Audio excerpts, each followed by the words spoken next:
Hi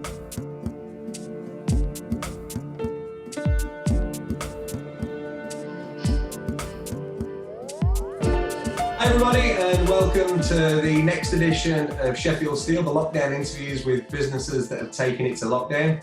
I'm really pleased to have the brothers Grimm on today. We've got Alex and Brook from Scene3D. Welcome, both of you. Thank you for having us. All right, so I obviously know a little bit about who you are and what you do. So I think for everybody listening, it might be worthwhile you explaining sort of who you are, what you do within the business, and a little bit about the background of your business. So Alex, I'll come to you first. Tell us a little bit about who you are and what your business does.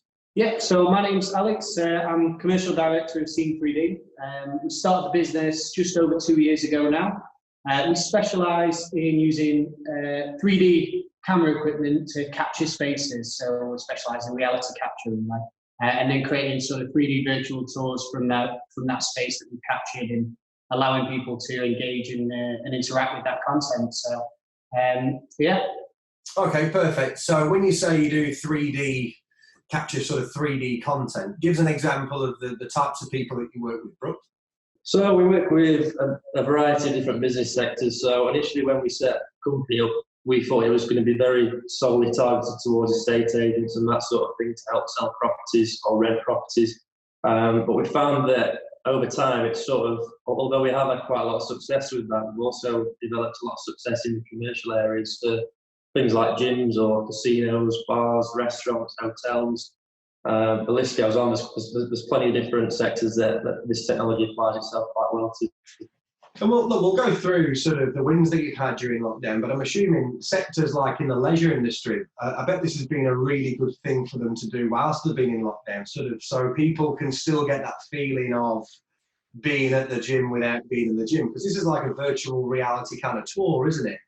Yeah, and I think what we've found with a lot of those kind of clients in the leisure industry is that they're taking steps to try and be sort of COVID friendly and COVID ready, and they're keen to sort of communicate that to their client base. And this sort of interactive content where they can explore the space and see how things might have changed to be a little bit more COVID friendly and adapted to that sort of to those changes. It's been a really positive thing with that market.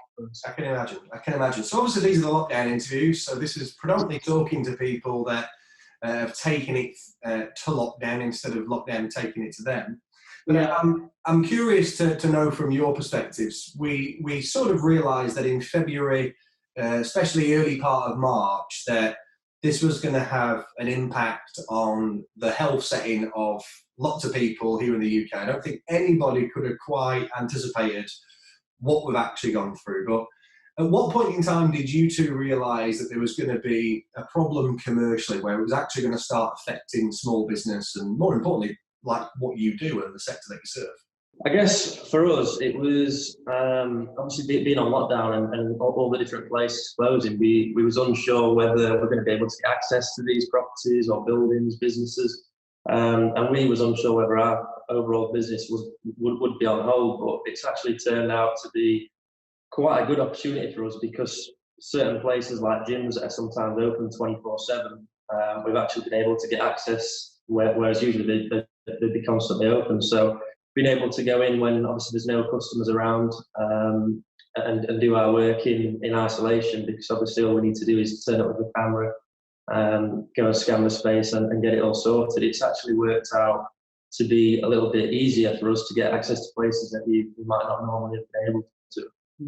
And going back, I think initially going back to like I said there, sort of the end of March, start of February, it's quite a weird whiplash for us because we were in the middle of doing the biggest project we'd ever done at that point, right at the end of March. And I think we did the last day just before lockdown. So we'd gone from all hands on deck, busiest we've ever been, to all of a sudden this like whiplash where everything was up in the air and you didn't know what was happening. So there was a period, probably particularly the first 2 weeks of March, where it was just total drift a little bit and wasn't sure what was going to happen, which I imagine was the same for everybody. Yeah, obviously from my perspective, I communicate with a lot of people in the SME sector every single day. And one thing that I've realised really early on was there was some paralysis. People looking around going, oh, who's going to move first? And Brooke, you just sort of reiterated that sort of early on you were thinking, God, is this going to impact us in regards to is this going to stop us doing what we've done? Now, you did say that it's actually turned out to be quite a fruitful period for you. So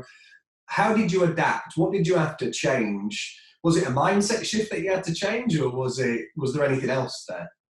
Definitely a mindset shift. I remember a call with yourself, John. I think it was a week or two into lockdown, and you gave us a bit of a kick up the arse because we turned around to you and we said, we've not been reaching out to people because we didn't know whether the time's right to be maybe upsetting or disturbing the ship, if you like. And we sort of put a bit of a halt on our sales messaging automation process. And you rightly so said this is the sort of best opportunity for you guys to really take advantage of and try and obviously help businesses out to still continue with their business, because obviously people like estate agents been able to continue their sales process and virtual viewings and stuff. It's really helped them out. So definitely a mindset shift for myself anyway. Yeah, I think for me particularly as well, it was a real mindset shift. A lot of like my partner, she was off work, she was furloughed for 12 weeks. A lot of my friends were like, they were all sat around, chilling, nothing to do, and it was like, well, I could go down one or two paths here. I could either go down that and enjoy this opportunity to relax or whatever, or I can see it as an opportunity to get ahead of my competition and be one step ahead of everybody when everything starts to kick back into gear. So it was that mindset shift for us that helped us a lot. Yeah, I always talk to people about the Chinese proverb for crisis, which stands for two things. One is danger and the other one's opportunity. And I think there's lots of people that got stuck in that danger element with, I don't really know what I need to do. And then staying in that and then being dictated to from the government more than anything else, like, right, you can now furlough, thank God. I'll furlough myself and I'll sort of rejig what I'm doing for the next few months, versus going, you know what, this is actually a massive opportunity. One of the biggest issues that you two had before lockdown was people finding the right time to actually do this because they're busy all the time and they might have to close part of their building down. Well, I remember that conversation vividly, and me thinking and just posing the question to you, like, well, surely this is the biggest and best opportunity that you two could ever have, because all the buildings are closed. You're going to have to move things around and actually show people. People, a gym membership, somebody paying their gym membership will actually want to know what the gym's doing and when they're opening and sharing news. So, yeah, I saw this as a real opportunity. And again, we spoke about that in detail. So, tell people what wins you've seen then. So you went into lockdown, finishing your biggest project, everything went into paralysis. You two admittedly went into a bit of paralysis maybe a little bit earlier on. What did you change and what wins have you seen from that? So I guess in terms of our day-to-day running of the business, I don't really think a lot of it changed. Obviously, we've got the office in Ely. We both moved back home and started our home office, working from home every day. One of the things that we learned from yourself, John, has been quite a good way of keeping us up to keeping us motivated and making sure we both know where we're at, is having a 9:30 call every morning, video call between myself and Alex, to go through what tasks we've got for the day between us, putting a date that we're going to be completing that, time that we're going to be completing it, and just making ourselves both accountable for what we've got to do, which has really helped sort of keep some structure into our work life, because it's quite easy to lose it, especially when you move away from the office. And like I say, admittedly, we probably did for a week or two, but we soon got back on it, and it got to a point where, well, as you can see, we're back in the office now, but it did get to the point where we was thinking of maybe not even bothering coming back to the office because we've got all them procedures down, and it was working fine. But like I say, nothing beats personal interaction between us, so we decided to come back. Yeah, and I think one of the wins for us, or one of the ways we tried to see this period, especially the first couple of weeks when we weren't doing many sales, was try and look at that as a period as an opportunity to work on our business and try and get some of these processes nailed down a little bit more and refined a little bit more, maybe while the sales stuff wasn't as quick as it normally is. So that was good. I think wins wise, we've secured some new clients and had some clients we reached out to right when we first started, remember us and come back and say, oh, actually, what you guys are doing is really relevant now. So, we'd like to book in some work with you and build those relationships, which has been quite good. We've just secured our biggest PO that we've had to date literally today, haven't we? We've gone through, and that was from conversations we've had during lockdown. So, we've had some good wins in terms of new clients and bigger jobs coming as well. So as your business, would you say it's stabilised over lockdown? Would you say it's decreased over lockdown, or has the sales and turnover increased over lockdown? Definitely seem to have seen a big increase in terms of inquiries, different sectors that we may not have even thought about. So yeah, I would say for us, we're one of the quite fortunate businesses that has sort of made a successful time of the situation, just because of the nature of what we do. It's definitely seemed to got a lot busier. Well, maybe there's a lesson in this as well. You refer to the business that you do. I'd also suggest that there's lots of people that do what you do that haven't seen the success that you've got. Yeah. I don't necessarily think that's because of what you do. It's because of what you've done. Yeah. Right? Yeah. I'm a big believer that people's results are a direct correlation of the stuff that they do and the people that they're being. And again, rightly so, you mentioned earlier on, the first couple of weeks maybe the first week, I wouldn't say the first 2 weeks, but the first week in lockdown, you probably weren't being the people that you needed to be. You were caught up in that hysteria and paralysis element like everybody else, but you sort of shaped up really quickly and started being proactive, forward thinking, having those 9:30 calls, making sure that you're being as efficient and as productive as possible. And doing the right things, which ultimately got you the results that you've seen over lockdown, which is probably more quotes, more tenders, more sales than the business did in the previous 3 months before lockdown. So that's great to see. So there's some of the wins. What are some of the issues that you had? Was that just a mental thing early on, or has there been some bigger issues that you've had to overcome during lockdown? I think for me, because I handle a lot more of the going out on site and actually producing the content, obviously just adapting to the new environment, so being able to make sure that being diligent, being safe.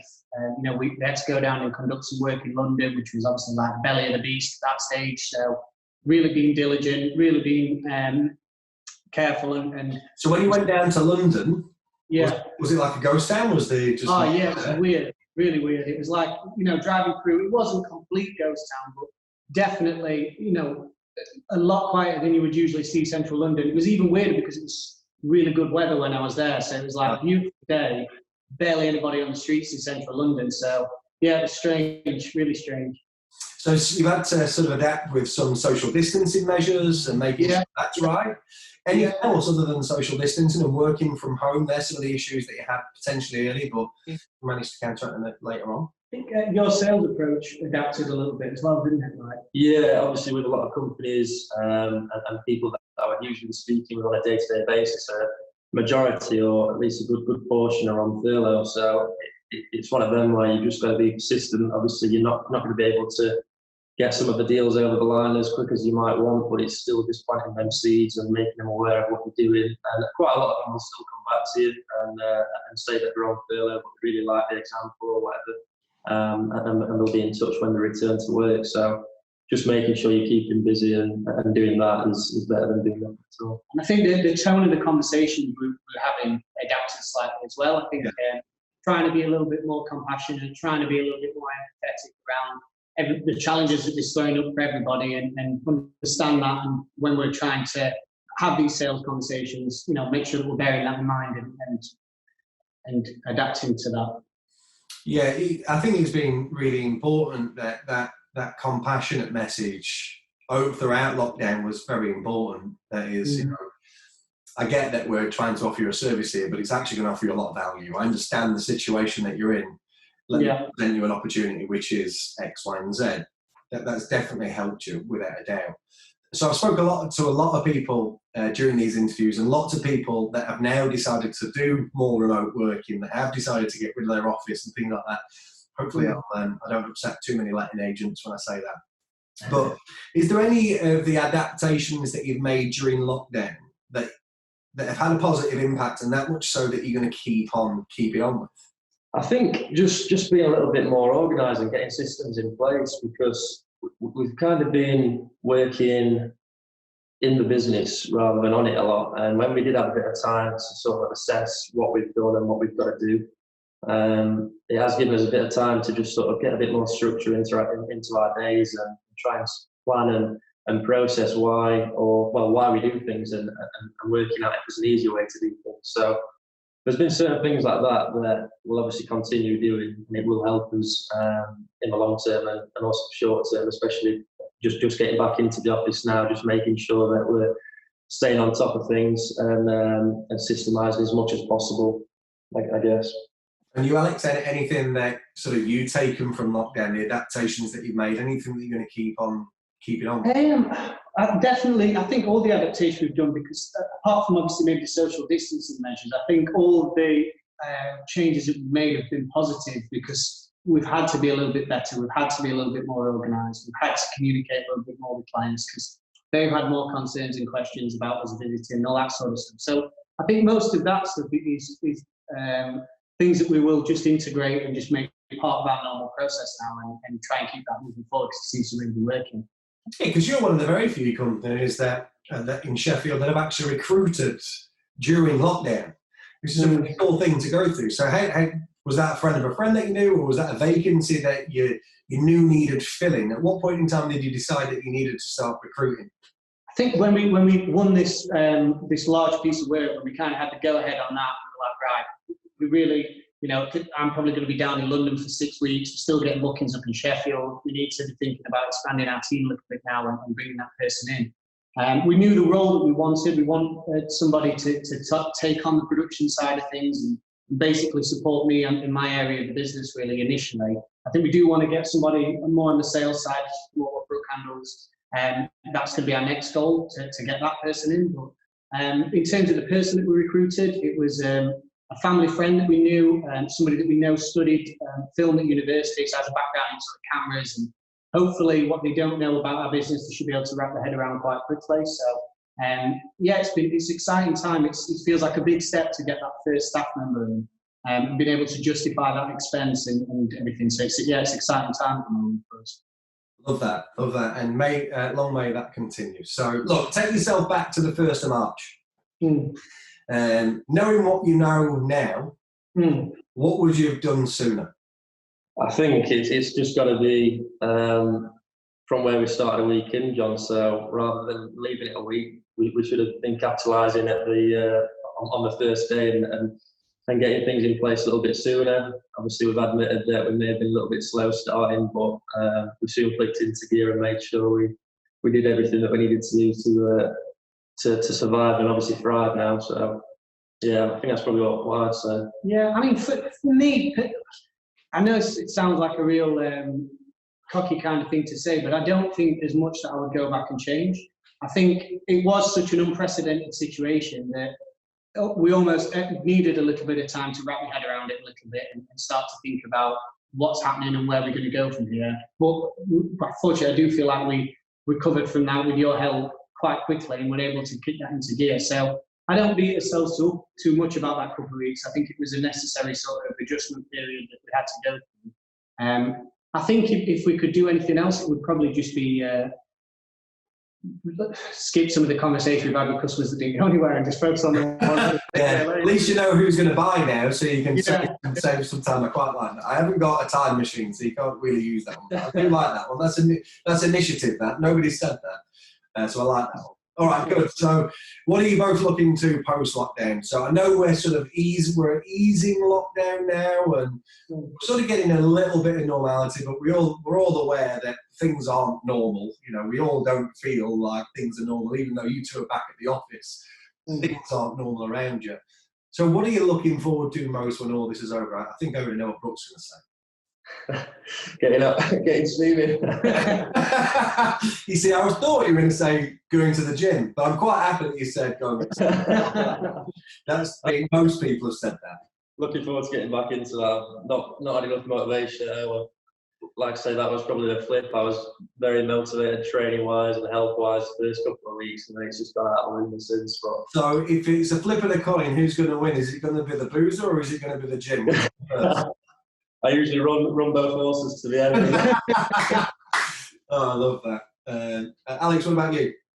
I think for me, it's I'm looking forward to trying to double down on the stuff that's working and keep consolidating this growth that we're having and the personal growth that we're having as well. And I think bringing this new person in is going to force us to grow. So we're going to have to really set an example now and really sort of be what we represent, how we want them to represent our company, if that makes sense. So I'm looking forward to sort of sinking our teeth into that challenge and that phase of our growth as well now. I'll take you back to a conversation that we had, I think it was maybe 4 weeks ago. 4 weeks ago. And I will never forget the words that you said, Alex. Do you remember what we spoke about 4 weeks ago? Or do I need to remind you? Remind me. So things were going really well. In fact, they were probably going too well. Yeah. And the words that you used to me, and I think this is going to be a really valuable lesson, because I'd love to know what was going through your mind and what made you come to this conclusion, because there's going to be lots of people after this, maybe in 3 months, maybe in 3 years, maybe in 6, 10 years to come, that are going to go through this process that you went through. So things were going really well. And I remember I was having a conversation and you going, we're going to have to slow this marketing stuff down. We're going to have to slow it down because we've got too much work. We're in danger of having too much work in the next few months and we're not be able to actually deliver all the bloody work. So we're going to have to slow things down.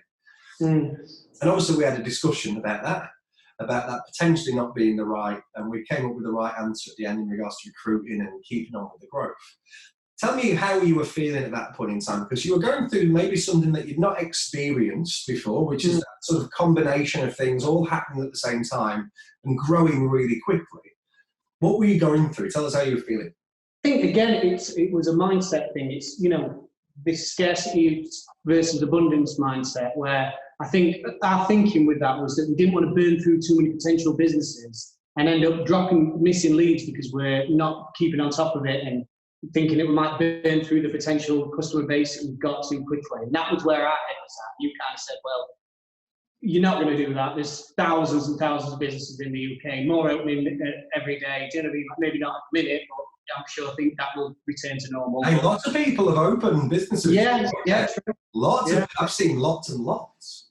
So I think, again, it was just that getting out of that scarcity mindset and trying to think, it doesn't matter if we don't, or, we like you said, grow to meet the demand. Don't shrink your demand to meet your growth, if you know what I mean. So, yeah. So for people that are going through that or are going to experience, because that must have been quite an overwhelming feeling, because you were experiencing something that you might not have experienced before, which was, and it was massive growth, massive growth. So for people that are experiencing that or are going to experience that at some point in time, what advice, knowing what you know now, so you've made that hire, you've done all the recruitment processes and you've got that induction process ready, what advice would you give them? I think it would be to remember that the processes are what make you slick and what make you able to keep up with this. So as long as you've got those nailed down, then you should be able to grow them, because you should be able to bring anybody in and help them slot into your process and help them start doing what you're doing. So I think my advice would be to try and make sure that you've got your base right, you work from strong foundations, and then when you start hitting that point, you're in a better position then to expand and grow. And obviously your business partners here, so what Alex was feeling, you'd have probably been feeling the same thing as well, especially being on the sales side of things and seeing more quotes, more tenders, more sales coming in. What were you going through at that point in time? Because I know you were both of the same consensus that, look, we might have to slow down a little bit. Very similar. It was just one of them where, I was working non-stop, just thinking, oh God, I'm not going to be able to get that, I'm not going to be able to get that, I'm not going to be able to get that done. And it's also a thing of quality as well, because we pride ourselves on the quality of our work. We didn't want to end up rushing things through or booking too much in and we're not able to commit to it or having to let people down. So it was all just a bit of an unknown area for us to be in. And our initial thoughts was, like, say, turn the tap off for a little bit, recompose, restructure, get back to where we was, and then go again. But obviously, being a business coach that you are, you told us to recruit and get the guys in to sort of take a bit of a slack and pick that up, which is obviously the right thing to do. Looking back now, it seems a no-brainer, but yeah, it was just making sure that we didn't drop the quality of our work.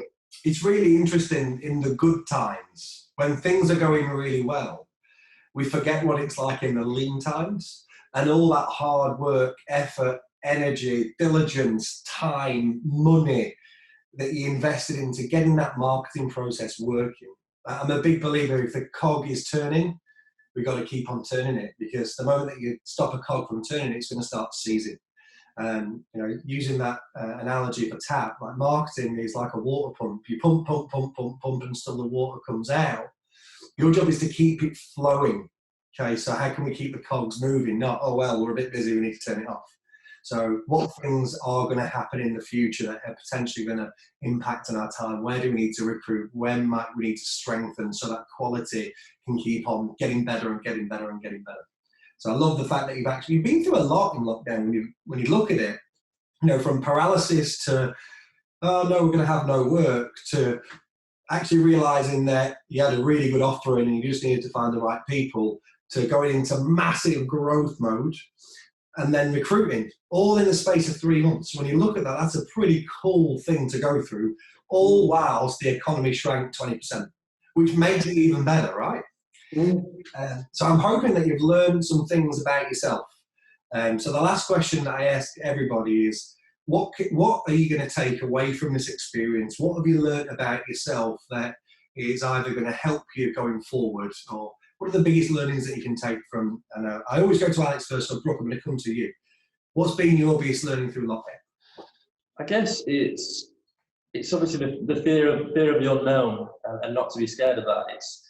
It's obviously just adapting to what you're doing. You keep going. It might seem like things aren't going to go your way, but just adapting to that, and obviously having a positive mindset, because initially we was a little bit unsure, but we've kept on track. Got busier than we've ever been, took on our first employee.